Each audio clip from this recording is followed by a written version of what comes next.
Bonjour mes élèves, la leçon d'aujourd'hui concerne quelques exercices d'évaluation pour les leçons que nous avons vues la dernière séance.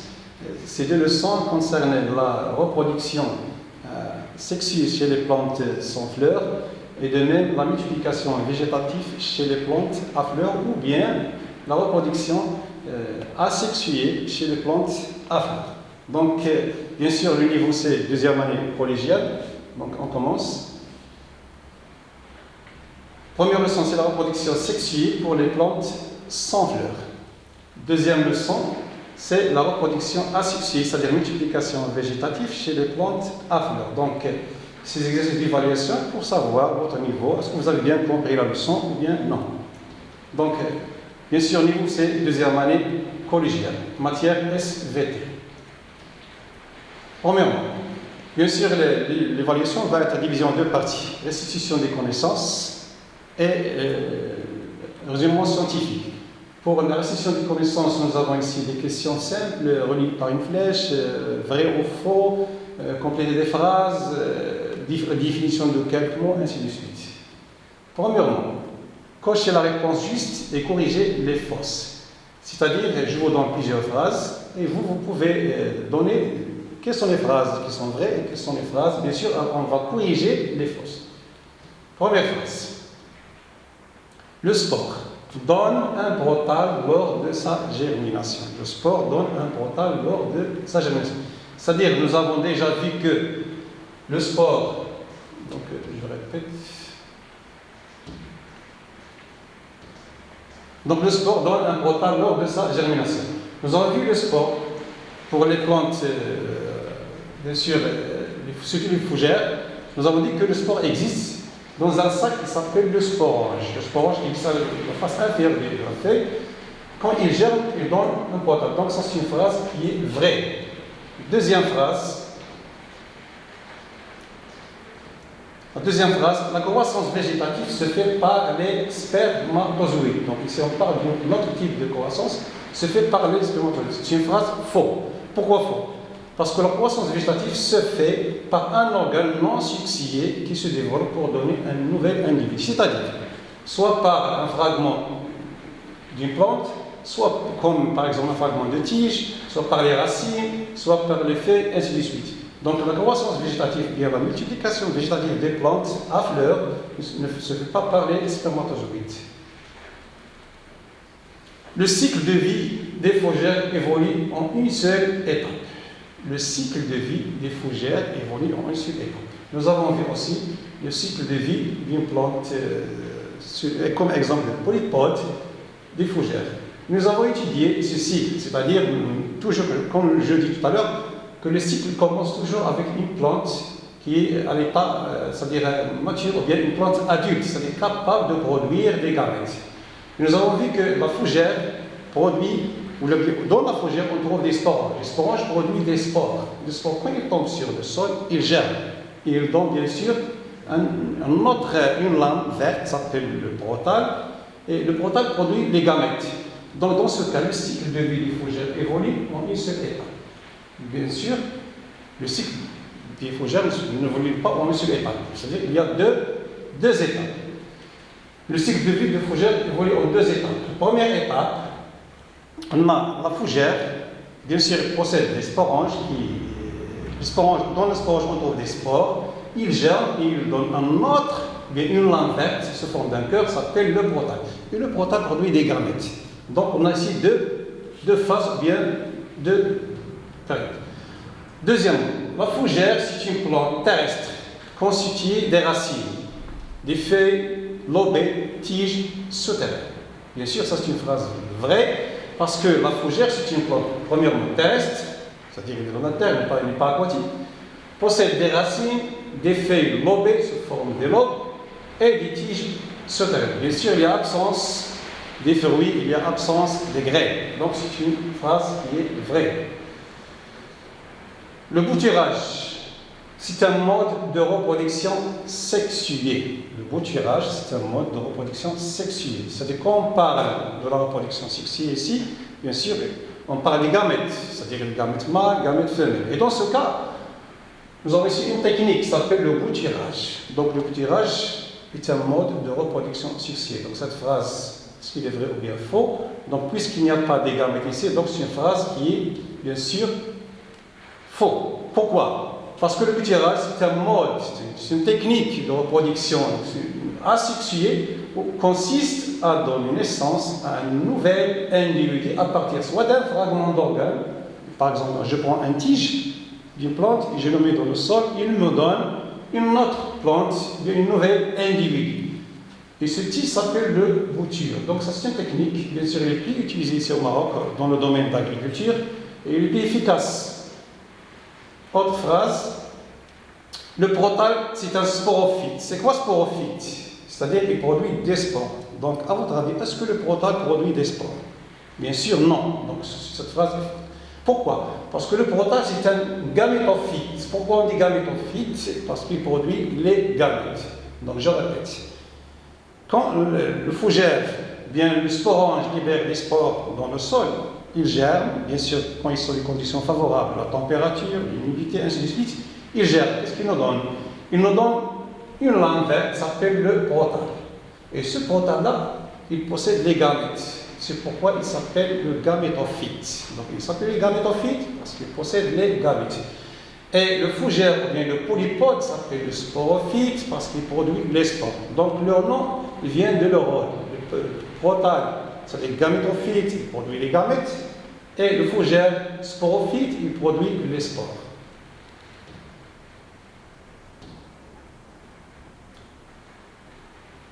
Deuxième question. C'est définissez les mots suivants. Nous avons ici plusieurs mots, on va bien sûr les définir. Premièrement, le protal. Protal, bien sûr, nous avons vu que le protal, c'est quand le spore germe, il nous donne un protal. Donc c'est une petite lame verte poussant sur la terre, résultant de la germination des spores. Donc quand les spores germent, il nous donne un protal. Il a une forme de couleur verte, forme d'un cœur. Il possède des racines, ça s'appelle les rhizoïdes, d'une plante de couleur verte. Bien sûr, il possède les gamètes qui s'appellent aussi le gamétophyte. Maintenant, le spore. Bien sûr, le spore, ils sont produits dans le sporange, par le fougère via le polypode. Les spores, quand ils sont libérés, c'est un élément microscopique, c'est-à-dire on ne peut pas l'observer à l'œil nu, il est microscopique.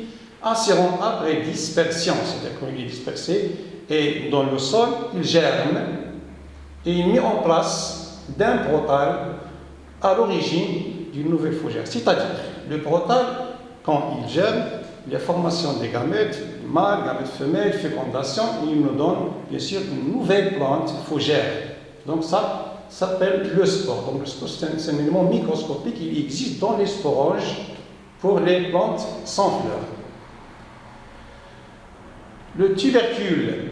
Donc c'est quoi un tubercule? Bien sûr, nous avons vu la multiplication végétative chez les plantes à fleurs, nous avons parlé des stolons, nous avons parlé des bulbes, nous avons parlé des tubercules. Donc c'est quoi un tubercule? Donc un tubercule, exemple comme le pomme de terre, on trouve c'est une tige, c'est une tige souterraine, c'est-à-dire qu'il existe sur la terre. Il est riche en réserve. Il est riche en réserve et il possède des bourgeons. Donc ces bourgeons, ils ont un rôle. C'est-à-dire qu'après la germination, ou bien après le développement de ces bourgeons, ils nous donnent une nouvelle plante. Donc voilà la définition. Tubercule, sa tige souterraine, c'est-à-dire qu'il existe sous la terre, accumule des réserves, c'est-à-dire qu'il possède plusieurs réserves et contient des bourgeons, c'est-à-dire plusieurs bourgeons, soit 2, soit 4, capables de régénérer de nouveaux individus. Exemple, par exemple, le pomme de terre. Donc il est riche en réserves, possède des bourgeons, il germe et il donne des nouveaux individus. Donc ça, c'est un tubercule. Le polypode. Le polypode, comme nous avons vu, c'est un exemple, c'est un type de fougère, plante sans fleurs, bien sûr à des feuilles vertes, aériennes, découpées en lobes. Il ne possède ni fleurs, ni graines. Bien sûr, pas de fruits aussi. Donc ça s'appelle le polypode. C'est un exemple, c'est un type de fougère. Pour les fougères, il y a plusieurs exemples. Reliés par des flèches. Si je vous donne quelques mots, donc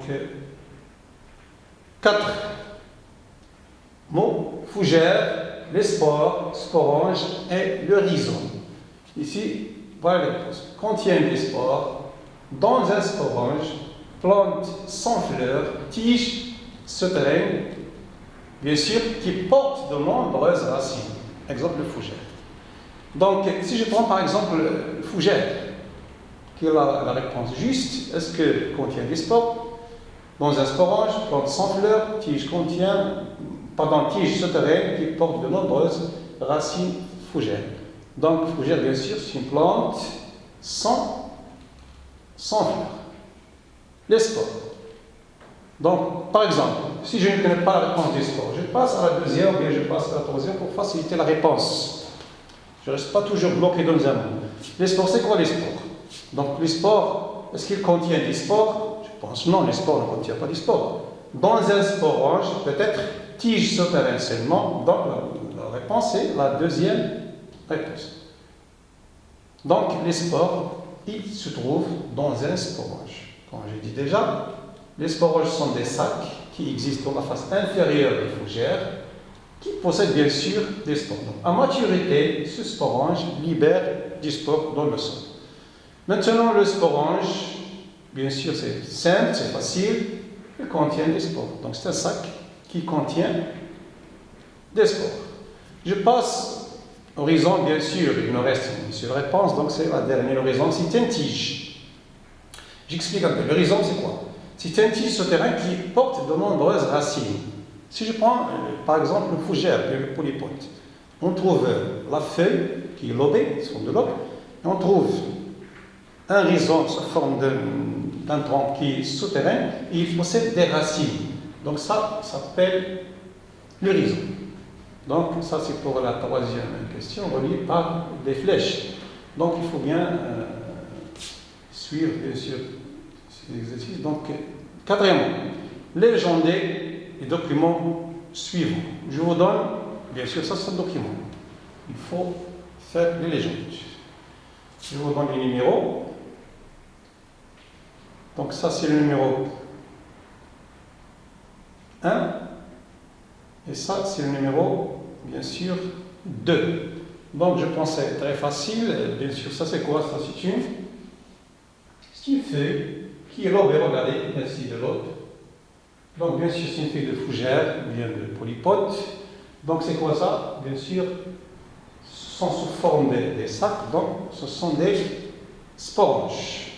Ce sont des sporanges. Donc ici il y a plusieurs sporanges, je ne trouve pas une seule sporange, je trouve plusieurs sporanges sur la face inférieure. Ça c'est la face inférieure du fougère. Donc il y a plusieurs sporanges, voilà. Et chaque sporange, bien sûr, maintenant pour le nom de la deuxième, c'est facile. Chaque sporange, il possède des spores. Donc deuxièmement, ça, ce sont les spores. Vous voyez?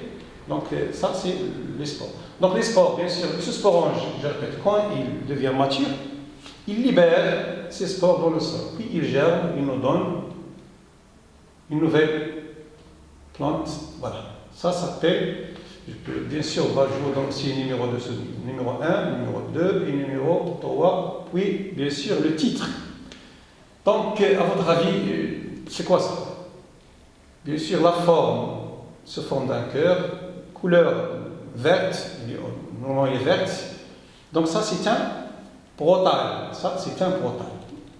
Donc premièrement, ça c'est l'artigone, contient des gamètes femelles.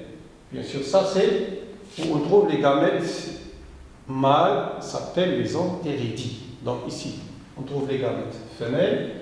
Là, ici, ce sont des gamètes mâles, s'appellent les antéridies. C'est pourquoi on dit le protale, c'est un gamétophyte. Pourquoi gamétophyte? Parce qu'il possède des gamètes femelles et les gamètes mâles. Donc son nom s'appelle le gamétophyte, c'est-à-dire qu'il possède où on trouve les gamètes mâles et les gamètes femelles. Troisièmement, bien sûr, ce sont les rhizoïdes. Ce sont des racines, mais des racines primitives. Ils ne jouent pas le même rôle comme les racines chez les plantes, bien sûr, à fleurs. Ce sont des rhizoïdes. Bien sûr, quatrièmement, ça c'est un document qui représente un protale. Ça c'est un protale. Et après, bien sûr, la germination du spore, il nous donne ce protale. Et ce protale, il se développe. Quand il devient mature, il y a formation des gamètes. Et dans ce cas, bien sûr, il y a fécondation. Il y a la réunion, bien l'union entre les gamètes mâles avec les gamètes femelles pour donner une nouvelle génération, une nouvelle plante, qui s'appelle le polypode ou bien le fougère. Maintenant, on passe à la deuxième partie de l'évaluation, c'est le raisonnement scientifique. Je vous donne ici quelques exercices. Pour l'exercice 1, le document suivant montre le cycle de vie d'un fougère, le polypode. Bien sûr, dans le cours, nous avons déjà vu, nous avons une idée en ce qui concerne le cycle de vie d'un fougère. Cette idée, bien sûr, j'ai déjà noté, donc je vous donne le document, voilà. Ça, c'est le cycle de vie d'un fougère. Toujours, dans un cycle de vie, on commence par un individu qui est adulte. Pourquoi adulte? Parce qu'il est capable de produire les gamètes, soit femelle, soit mâle. Donc, voilà l'horizon, comme je parlais tout à l'heure, et ça, ce sont des racines. Ça, c'est un fougère. Ça s'appelle le sporophyte. J'ai déjà dit pour les questions, les premières questions, c'est quoi un sporophyte? Donc, c'est un individu qui produit les spores. C'est pourquoi il s'appelle le sporophyte.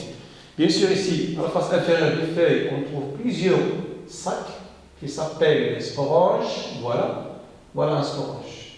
Bien sûr, ce sporange, à l'intérieur de ce sporange, on trouve des spores. Donc, à maturité, le sporange, il va s'éclater et va libérer plusieurs spores. Bien sûr, ils sont dispersés par le vent. Bien. Et quand le spore tombe sur le sol, il gère et il nous donne un portal. Donc, ça, c'est un portal où on trouve les gamètes femelles et les gamètes mâles. Les gamètes femelles, bien sûr, nous avons ici les entérégies et les spermatozoïdes et les archégones, bien on trouve les osphères. Ça, c'est bien sûr la réunion, la fécondation.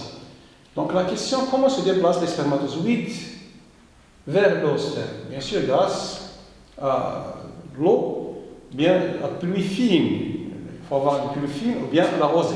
Donc, les spermatozoïdes nagent, bien se déplacent vers l'osphère où il y a lieu de fécondation et on revient à nouveau à un nouvel individu. Donc, ça, c'est le cycle de vie. La première question. Le portal, bien le polypode, est-il une plante à fleurs ou sans fleurs? Justifiez votre réponse. Donc, le polypode est-il une plante à fleurs ou sans fleurs? Bien sûr, il faut justifier la réponse. Si je retourne au document, donc voilà le polypode. À votre avis, donc, est-ce que c'est une plante à fleurs ou sans fleurs? Bien sûr, c'est très simple et clair, parce que si on ne parle pas de fleurs, et ne parle pas ici des étamines, on ne parle pas des pistils, tout simplement on parle ici des spores et des sporanges. Donc, le polypode, c'est une plante, bien sûr, sans fleurs, car il se caractérise par l'absence de fleurs et de graines.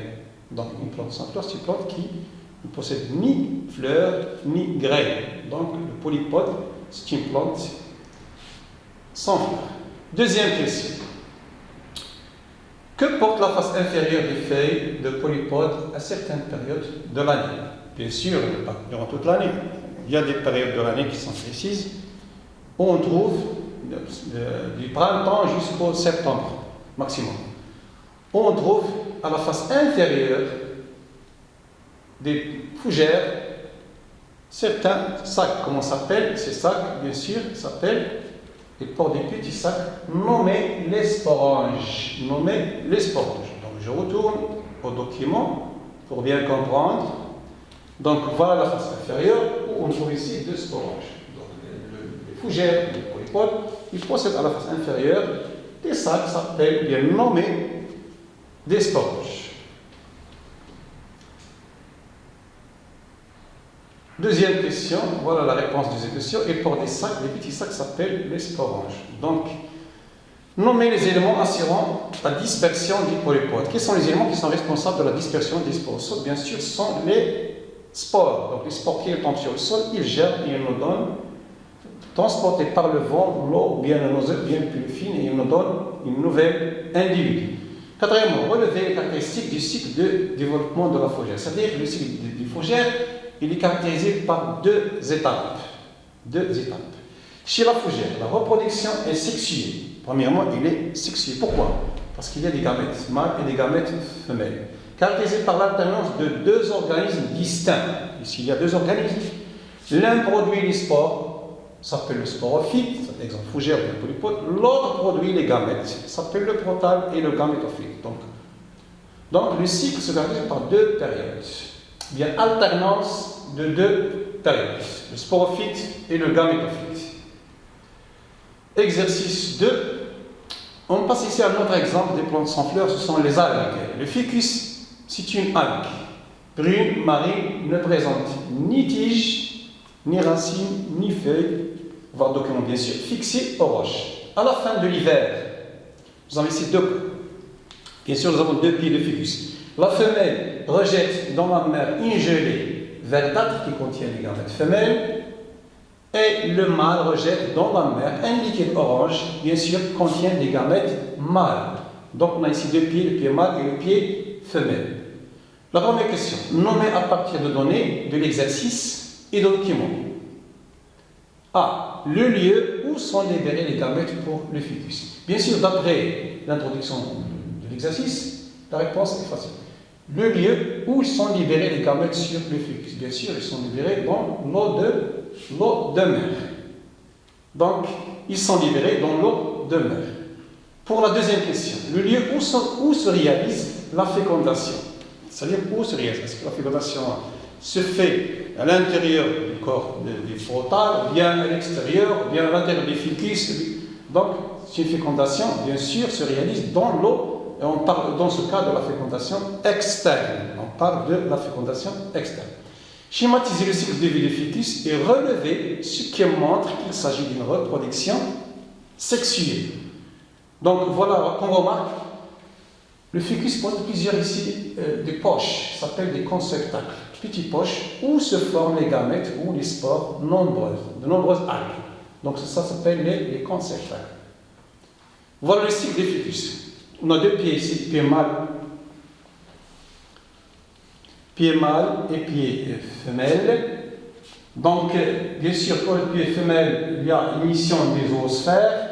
Et le mâle, il produit des spermatozoïdes. Bien sûr, quand il y a gamète mâle, gamète femelle, il y a une fécondation. Fécondation nous donne germination d'une œuf et d'un nouvel individu qui se forme.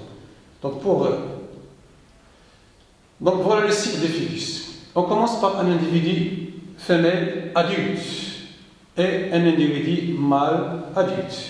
Bien sûr, le rôle de la femelle, c'est au niveau des conceptacles femelles. Au niveau des conceptacles femelles, et le mâle, on a des conceptacles mâles. Dans ce cas, le conceptacle femelle, il produit ici des gamètes femelles. Comme je vous avais vu tout à l'heure, au document des ficus, il y a des poches, ça s'appelle les conceptacles. Dans ces conceptacles, il y a les femelles et les mâles, ils sont séparés. Pour les conceptacles femelles, on trouve des gamètes femelles, ça s'appelle les oosphères. Et dans les conceptacles mâles, on trouve des gamètes mâles, ça s'appelle les entérozooides. Donc, dans ce cas, puisqu'il y a les gamètes, on parle de la fécondation. Donc, la réunion de ces gamètes se fait à l'extérieur du fœtus, c'est-à-dire dans l'eau de mer. Dans ce cas, on parle de la fécondation. La fécondation, toujours, il nous donne ici le œuf s'appelle le zygote. Le zygote nous donne, bien sûr, un nouvel individu à deux cellules. Bien sûr, il y a ici une série de divisions cellulaires qui nous donne un jeune fœtus. Et le jeune fœtus, après développement et après croissance, il nous donne soit le pied mâle, soit le pied femelle. Donc, ça, c'est un cycle qui résume le cycle de vie de fœtus. Et dans ce cas, on parle de la reproduction, bien sûr, sexuée chez ce type des algues, parce qu'il y a plusieurs types d'algues, les algues vertes, les algues brunes. Ça, ce sont les algues brunes. Je parle de la fécondation ici sexuée. Pourquoi sexuée? Parce qu'il y a présence des gamètes mâles et les gamètes femelles. Et la fécondation est externe. Les gamètes mâles sont produits par le pied mâle et femelles sont produites par le pied femelle. Donc, en conclusion, la reproduction asexuée ou bien sexuée chez les algues, bien chez les fougères, toujours il y a intervention des gamètes, soit mâles, soit femelles. Ils nous donnent une nouvelle individu qui se développe pour donner, qui devient mature, ou bien devient adulte, et lui-même est capable de produire des gamètes. Et merci, chers élèves.